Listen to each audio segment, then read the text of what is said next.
حضرت عمر رضی اللہ تعالی عنہ نے اپنی فراست کے ساتھ، وہ عمر جس کو وقت کا محدث حضور نے کہا تھا کہ ہر امت میں کوئی نہ کوئی محدث ہے، لیکن میری امت میں اگر کوئی محدث ہے تو وہ حضرت عمر فاروق رضی اللہ تعالی عنہ۔ اور محدث کی مختصر سی تعریف یہ ہے کہ محدث وہ ہے کہ جس کے دل پر اللہ رب العزت الہام کو نازل فرماتے ہیں۔ حضرت عمر نے اپنی فراست کے ساتھ اور اللہ رب العزت کے فضل کے ساتھ یہ مسئلہ اخذ کیا کہ اب تم یوں کرو کہ اپنی بیوی کو ایک طلاق دو، بھائی سے بات کرو، تمہاری بیوی تمہارے سے جدا ہو گئی، تمہاری قسم بھی ٹوٹ گئی، اب یوں کرو بیوی سے واپس نکاح کر لو۔ ہے تو یہ بھی ہیلا، یہ بھی ایک طریقہ کار ہے کہ اپنی بیوی کو طلاق بھی نہ ہو اور بھائی بھی راضی ہو جائے، کہا جائے کہ نہیں، اگر ہیلے موسوی شریعت کے اندر جائز نہیں تھے تو یہ بالکل واضح ہے کہ محمدی امت کے اندر بھی ہیلے جائز نہیں ہیں۔ ایسے ہیلے جس سے ظلم ہو، زیادتی ہو، کوئی کمی ہو، کوئی غلط کام ہو، کسی کا حق لیا جائے، کسی کو ضرر پہنچایا جائے تو بالکل جائز نہیں۔ اگر موسیٰ علیہ السلام کی شریعت نے ہیلا نکالا تو رب نے کہا جاؤ بندر کی صورت اختیار کر لو۔ تو آج اگر آپ کوئی غلط ہیلا نکالتے ہیں، آپ کہیں کہ میں نے انشورنس کرانی ہے تو میں کوئی نہ کوئی طریقہ نکال لوں، میں نے کوئی آن لائن ارننگ کرنی ہے تو میں کوئی نہ کوئی طریقہ نکال لوں، میں نے اب بٹ کوائن لینے ہیں تو میں کوئی نہ کوئی طریقہ نکال لوں، یا کوئی جائز کیش کے اوپر انسان کو منٹ یا کوئی صورتیں ملتی ہیں تو وہاں پر کوئی صورت نکالنا شروع کر دے، نہیں، جو سود ہوگا وہ سود ہی ہوگا، وہ مستفیض شریعت کے اندر بالکل قطعاً جائز نہیں۔ ہاں جہاں پر آپ کی کسی چیز کا کوئی ضرر نہیں، وہاں پر اگر آپ کوئی ہیلا نکالتے ہیں شریعت کے مطابق تو یہ حضرت عمر رضی اللہ تعالی عنہ کی اس حدیث مبارکہ کے متعلق اس کو آثار کہا جاتا ہے اور اسی کو حدیث بھی کہا جاتا ہے جو صحابہ کرام سے روایت کرتے ہیں، اس کے متعلق یہ جائز ہے۔ اس کو جامع مبسوط نے نقل کیا ہے اور جلد نمبر 30 کے اندر مبسوط کے اندر یہ حدیث مبارکہ بالکل واضح ہے۔ اور علامہ شامی نے، ابن عابدین نے اور یہاں پر یہ فتوے بھی دیے ہیں کہ اگر ایسا ہیلا جس کے اندر کوئی کمی کوتاہی یا کسی کا حق نہ مارا جائے، جس طرح علامہ سیوطی نے اس کو جامع الصغیر کے اندر بھی اس حدیث کو نقل کیا ہے، اگر کوئی ایسی صورت ہے تو یہ بالکل جائز ہے۔ اللہ رب العزت نے کہا تم ہیلے بہانے کرتے ہو، وہ غلط ہیلے بہانے کرتے تھے کہ اب ہم مچھیاں پکڑ لیں گے اور یہاں پر مچھیوں کو کھائیں گے بھی اور ہم عبادت بھی کر لیں گے اور مچھی بھی کھا لیں گے، کاروبار بھی کر لیں گے اور پیٹ بھی بھر لیں گے۔ اللہ رب العزت نے کہا کہ جاؤ میں نے تمہیں بندر کی شکل میں بنا دیا۔ اب یہاں پر کونوا قردۃ خاسئین کے اندر دو اقوال تھے۔ امام مجاہد جو تابعی گزرے ہیں اور بہت بڑے تابعی گزرے ہیں، آپ فقہ کے اندر بھی بہت ماہر تھے اور دیگر کتب کے اندر بھی آپ بہت زیادہ ماہر تھے اور آپ کو ارتقاء کے ساتھ بھی بہت زیادہ شوق تھا۔ آپ ذکر کرتے ہیں کہ یہ مسخ جو تھا، یہ ختم کرنا تھا، یہ مانوی تھا۔ مانوی لحاظ سے اللہ رب العزت نے ان کی صورتیں تو انسانوں جیسی رہی، یہ ان کا قول ہے۔ یہ میں نہیں کہہ رہا کہ بالکل جمہور کا اجماع ہے، میں آپ کو 2-3 قول آپ کے سامنے رکھوں گا فقط، کہ یہ کہا کہ یہ ان کی صورتیں جو ہیں وہ تو انسانوں جیسی ہی رہی، لیکن ان کے کرتوت، ان کی ذہنی فکر، ان کی سوچنے کی صلاحیت، ان کے دل کے اندر پیدا ہونے والے خیال تمام کے تمام بندر جیسے بنا دیے اللہ رب العزت نے۔ الیاذ باللہ، یہ بھی کتنا بڑا عذاب تھا۔ لیکن یہاں پر جمہور کا یہی قول ہے کہ ان کی شکلیں بھی بندر جیسی ہو گئی، بالکل اللہ رب العزت نے ان کو بندر جیسا بنا دیا، اور چند روز بعد جمہور نے یہی نقل کیا ہے کہ ان کو ہلاک کر دیا گیا، ان میں سے کوئی بھی باقی نہیں رہا۔ ہاں یہ اللہ رب العزت نے ضرور رکھا کہ اس کے بعد پھر بندر کو پیدا فرما دیا اور اس دنیا میں بھیج دیا تاکہ کوئی یہ نہ کہے ہاں اگر یہ بندر نہ ہوتے تو کوئی کہتا ہاں وہ بندر بنے تھے، بندر کیا چیز ہوتی ہے، کوئی ہمیں بھی دکھایا جائے کہ بندر کیسے ہیں۔ جیسے آج کوئی کہے کہ ڈائناسور، تو اس کے متعلق صورتیں نکال کر لائی جاتی ہیں کہ یہ بھی کوئی قوم تھی جس کو غرق کر دیا گیا۔ نہیں، اللہ نے بندر پھر بنا دی، ان کو پتہ چل جائے کہ واقعی یہ بندر ہوا کرتے ہیں، یہ رب کی شان تھی۔ لیکن جمہور نے یہی کہا کہ بالکل ان کو سرے سے مسخ کر دیا گیا، اور یہ کوئی امر محال نہیں، اللہ کے لیے کوئی امر مشکل نہیں ہے، اللہ کے آگے کوئی چیز بھی ایسی نہیں کہ جو رب کر نہیں سکتا۔ جو بدبخت اس تشریحی قانون کو توڑتے ہیں اور اللہ رب العزت کے قانون کو مسلسل توڑتے جاتے ہیں، اللہ رب العزت پھر ان کے ساتھ ایسی سزائیں دیتے ہیں۔ اللہ رب العزت نے ان کو تکوینی قانون توڑنے کی وجہ سے، اب یہ دنیا کا قانون ان کے لیے تھا کہ تم نے شکار نہیں کرنا، عبادت کرنی ہے، اب ان نے عبادت چھوڑی پہلے، لیکن رب نے انہیں عذاب نہیں دیا۔ لیکن جب ان نے دنیا کا قانون بھی توڑ دیا تو اللہ تعالیٰ نے ان کو پھر بالکل مسخ فرما دیا۔ اور آج جو لوگ حکومتوں میں بیٹھے ہوں یا قانون دان ہوں یا کوئی بھی کسی بڑی جگہ پر بیٹھے ہوں، انہیں بھی یہ بات ذرا غور سے سوچنی چاہیے، جو مختلف مقامات پر مختلف قوانین میں مختلف جگہوں پر ہیلا بازی کر کے نئی نئی صورتیں نکالنا شروع کر دیتے ہیں، اپنوں کو بچانا شروع کر دیتے ہیں اور دوسروں کے لیے قانون بنتے جاتے ہیں، وہ اس واقعے کو ذرا غور سے پڑھیں اور بار بار پڑھیں اور عبرت حاصل کریں، اور یہ بات ذہن میں رکھیں کہ جو قانون موسیٰ علیہ السلام کی قوم پر لاگو نہیں ہوا، جو موسیٰ علیہ السلام کی قوم سے غلطی برداشت نہیں ہوئی، وہ تم محمدی شریعت کے لیے بھی بالکل ذرا برابر گنجائش نہیں۔ آج ہمارے کوئی بڑے ہوں تو بڑے افسوس کے ساتھ یہ کہنا پڑتا ہے کہ وہ مختلف صورتیں نکالنا شروع کر دیتی ہیں۔ یہ اللہ رب العزت نے واقعہ ہماری عبرت پذیری کے لیے رکھ دیا ہے کہ تم اس سے عبرت حاصل کرو۔ یہ کوئی قرآن کا کیونکہ مقصد ہی داستان سرائی نہیں ہے، قرآن کا مقصد یہ ہے کہ اس سے نصیحت حاصل کی جائے۔ اور یہاں پر جنہوں نے اس تکوینی قانون کو دیکھ کر اور نیز آدم علیہ السلام کی تخلیق کے متعلق سوالات اٹھائے ہیں، جو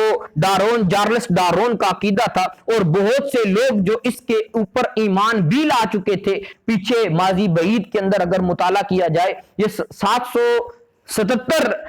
ہجری کے اندر یہ چارلس ڈارون آیا اور اس نے اپنا نظریہ پیش کیا کہ ہاں انسان کی تخلیق یوں ہوئی، انسان کو پہلے یوں پیدا کیا گیا، پھر اس کی صورت یوں بنی۔ ایک لمبی بات ہے، میں مختلف آپ کو صورت میں سمجھا دیتا ہوں۔ پھر انسان بندر کی شکل تک پہنچا، پھر آہستہ آہستہ بال جڑے، پھر آہستہ آہستہ کمر سیدھی ہوئی اور یہاں تک یہ انسان بن گیا۔ ایسی ہرگز بات نہیں، لقد خلقنا الانسان فی احسن تقویم، انسان کو رب نے بالکل خوبصورت اور احسن پیدا کیا اور آدم علیہ السلام کو اپنے دست قدرت سے بنایا ہے۔ اللہ رب العزت نے خود کن کہہ کر انسان میں روح پھونکی ہے۔ ایسا کوئی نظریہ نہیں کہ کوئی کہے کہ ہاں انسان ایسا بنا ہے، ایسا کوئی گندا قانون نہیں، اور نہ ہی کوئی سائنسدان آج تک ایسا ثابت کر سکتا ہے ایسی کوئی بات ہے۔ اور جہاں تک یہاں ایسی بات ہو بھی تو اس سے پیچھے والے انسانوں کے متعلق کیا ہے، پھر نظریے نکالنا شروع کر دیتے ہیں کہ ان کے قد ایسے تھے، ان پاس کپڑے نہیں تھے، وہ بالوں سے حفاظت کر لیا کرتے تھے۔ ہرگز ایسی بات نہیں۔ جس دور میں بھی جو رب کا نبی آیا وہ پورے قانون سے بالا تر، وہ پوری کائنات سے بالا تر، وہ ہر شریعت سے بالا تر اور ہر حسن والے چہرے سے خوبصورت اور ہر شریعت سے اعلیٰ تھا۔ یعنی کوئی اور غیر مذہب والی کوئی شریعتیں، کوئی کتابیں ہوتی تو وہ سب اس کے آگے ہیچ ہوتی، اور کوئی دنیا کا خوبصورت ترین شخص بھی سامنے لا کر کھڑا کیا جاتا تو میرے رب کے انبیاء سے آگے بالکل کوئی بھی قتل نہیں ہو سکتا، چاہے کوئی ہزاروں سال پرانی تاریخ ہی کیوں نہ اٹھا لے۔ یہ قرآن کا عقیدہ ہے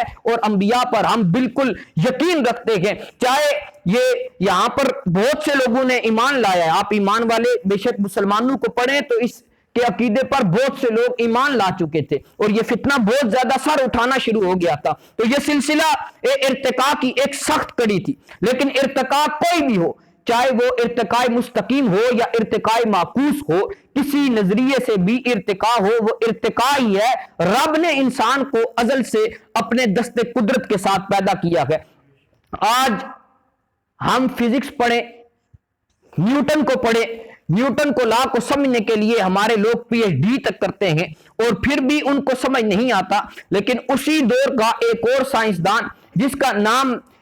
اسٹین تھا، اس نے یہ اس وقت نظریہ دیا تھا۔ نیوٹن نے کشش ثقل کے متعلق دیا، نیوٹن نے لائٹ کے متعلق نظریہ دیا کہ یہ 3 لاکھ میل سے زیادہ کا سفر کرتی ہے۔ لیکن اسی دور کا ایک سائنسدان جو چھپا رستم تھا، اس نے یہ کہا کہ نہیں، اس دنیا کے کناروں پر کچھ مادے ہوتے ہیں، کچھ ایسے نیوٹران ہوتے ہیں جو ایک کونے پر حرکت کرے تو دنیا کے دوسرے کونے پر اسی کے مماثل جو مادہ ہوتا ہے ساتھ وہ بھی حرکت کرتا ہے۔ اس وقت اس لا کو شاید کوئی بھی نہیں سمجھا اور وہ کہتے تھے، نیوٹن خود کہتا تھا کہ یہ شاید ایسی باتیں کرتا ہے کہ یہ بے وقوف اور کم عقل ہے، اتنی کبھی بھی صورت نہیں بن سکتی۔ سب سے تیز رفتار جو وہ روشنی کی ہوتی ہے۔ لیکن اللہ رب العزت جہاں ارتقاء کی بات کرے تو وہاں سیاستدانوں کی بحثوں کو ختم کر دیا جاتا ہے۔ آج ہماری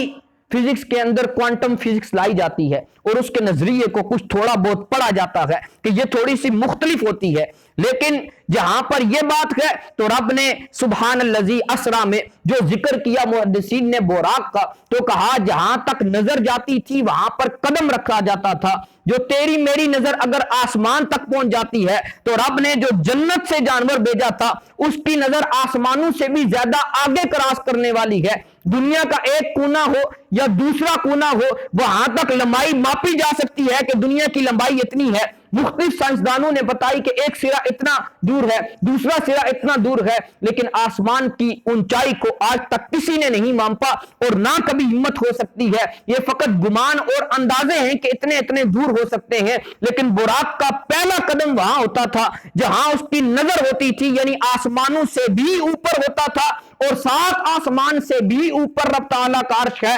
کوئی انسان کی سوچ وہاں تک پہنچ نہیں سکتی۔ وہاں تک اگر کوئی پہنچ سکتا ہے تو میرے اور آپ کی محبوب کی ذات ہے، وہ ذات مصطفیٰ علیہ الصلوۃ والتسلیم ہے۔ وہ کوئی فزکس کا سائنسدان نہیں، وہ کوئی سائنسدانوں کو یہ بتانے والا نہیں کہ مادے ہوتے ہیں، گیسیں ہوتی ہیں۔ یہ قرآن نے یہ ارتقاء کے قانون اس وقت بھی بنا دیے تھے۔ کوئی کہے کہ ہاں بندر کی صورت بنائی گئی پھر مسخ کر دیا گیا، بالکل ختم کر دیا گیا، کوئی کہے ہاں بندر آج بھی وہی چل رہے ہیں، ایسی جو کوئی بھی بات ہو، انسان کو بندر کی طرح بنایا گیا، اس سے یہ ہرگز نہیں ثابت ہوتا کہ انسان کچھ اس طرح سے، بلکہ رب نے کہا کہ میں نے انسان بنائے تھے بنی اسرائیل کو اور پھر انسان سے بندر کی شکل میں اسے تبدیل کیا۔ یہ اعجاز اگر حق بیان کرنے کا ہے تو وہ قرآن کا ہے، میری اور آپ کی اتنی بساط نہیں۔ یہاں پر مفسرین اکرام نے بہت زیادہ بحثیں کی ہیں اور جدید مفسرین نے اس پر بہت کچھ لکھا ہے، اگر انسان پڑھتا رہے تو دنگ رہ جائے، اور تا قیامت تک اگر اس پر لکھا جائے تو میں کہوں گا شاید انسان کے بس کی بات نہیں کہ یہ کیسے کس طرح یہ صورتیں تھی، شاید یہ مسخ ہو یا تماسخ ہو، چاہے جو بھی صورت ہو، یہ لیکن صورت یہی ہے کہ یہ ارتقاء ہی بنتا ہے۔ اللہ رب العزت نے انسان کو بہت احسن صورت میں پیدا کیا، اور آپ کے لیے یہ واقعات ہوتے ہیں اس وجہ سے تاکہ آپ بھی عبرت حاصل کر سکیں، آپ بھی پڑھیں، آپ اس نیچ پر پہنچیں کہ قرآن کی تفسیر اس انداز میں کریں کہ دنیا حیران رہ جائے، اور تا قیامت تک آپ قرآن کو پکڑ کر جتنا مرضی آگے لے جائیں، آپ یہ کبھی بھی نہ سوچیں کہ قرآن کسی سائنس کے مقابلے میں ہار سکتا ہے۔ ہم نے سائنس پڑھی نہیں، چند کچھ باتیں تھوڑی تھوڑی ہم نے پڑھی ہیں، لیکن ہم اتنا کہتے ہیں کہ جہاں تک ہماری سوچ ہے سائنس قرآن کی دھول بھی نہیں، سائنس قرآن کے آگے کچھ بھی نہیں۔ قرآن کا اعجاز قیامت تک رہے گا، اور جو چیزیں ایجاد ہوتی رہیں، جب ایٹم بم ایجاد ہوا تو تمام دنیا میں بحث چھڑ گئی کہ ہاں ایٹم بم ایجاد ہو گیا، اب قرآن میں بھی کوئی ایسی بات ہے کہ ایٹم بم ہے، اب قرآن سے بھی ایٹم بم مل سکتا ہے۔ لیکن اس وقت مختلف علماء نے بحثیں کی، لیکن عبد الرزاق بطالوی رحمۃ اللہ تعالی علیہ پنڈی والوں نے، انہوں نے ایک لفظ کو صرف پکڑا اور الحطمہ کے اوپر بحث کرتے ہوئے کہا تمہارا ایٹم بم تو بہت دور کی بات ہے، رب صرف ایک سور کو پھونکیں گے یہ پوری کائنات ذرہ ہو کر رہ جائے گی، یہ پوری کائنات ختم ہو کر رہ جائے گی، یہ ایٹم بم تو اس کے آگے کچھ بھی نہیں۔ جہاں پر بھی جب بحث آ جائے تو اللہ تعالیٰ اپنے ایسے مرد مجاہدوں کو پیدا فرما دیتے ہیں کہ جو سائنس کے بالکل ناک کو خاک آلود کر کے رکھ دیتے ہیں۔ میں یہ ہرگز نہیں کہتا کہ سائنس نہ پڑھے، آپ سائنس پڑھیں، ساتھ قرآن کو بھی پڑھیں تاکہ آپ کے اوپر اپنے دین کی حقانیت واضح ہو سکے۔ اللہ رب العزت ہم سب کو دین کی سمجھ اور اس پر عمل کرنے کی توفیق عطا فرمائے۔ وآخر دعوانا الحمدللہ رب العالمین۔